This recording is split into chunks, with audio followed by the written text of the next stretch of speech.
Kementerian Luar Negeri akan segera menyiapkan langkah untuk mengevakuasi WNI yang berada di Palestina dan Israel. Kita bergabung bersama dengan Tea Trika Putri.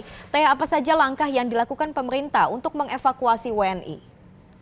Ya, Sylvie, Kemenlu saat ini memang menyiapkan rencana kontingensi yang mana evakuasi ini masuk ke dalam salah satunya.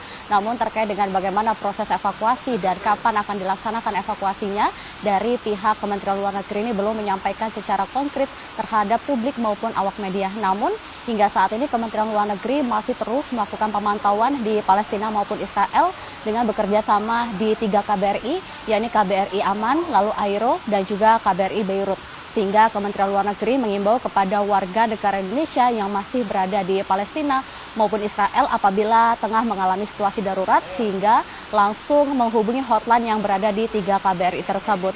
Dan saat ini juga pihak Kementerian Luar Negeri masih terus melakukan komunikasi dengan pihak travel agent untuk segera mempercepat keluarnya para warga negara Indonesia yang berada di Israel. Karena kebanyakan warga negara Indonesia yang berada di Israel ini kebanyakan tengah melakukan wisata religi. Karena saat ini situasi sedang sulit dan tidak mudah diprediksi, sehingga dari Kementerian Luar Negeri meminta kepada travel agent untuk segera mempercepat untuk mengeluarkan para warga negara Indonesia dari Israel, karena saat ini perbatasan luar Israel masih dibuka dan hal itu perlu dimanfaatkan.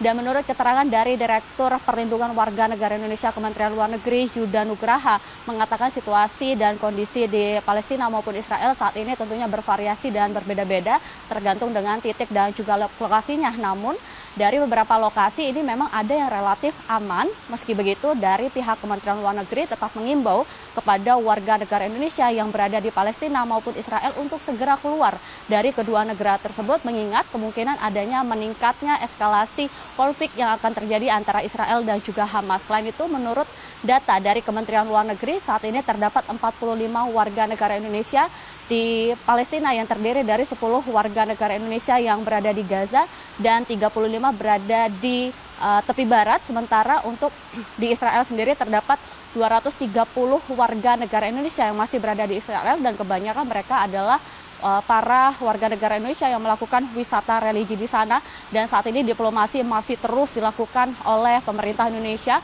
untuk menghentikan ataupun mencari solusi dari kedua negara tersebut untuk menghentikan kekerasan yang terjadi di Palestina dan juga Israel. Sementara ini, Sylvie, kembali ke Anda di studio. Baik, terima kasih Tea Trika Putri atas laporannya.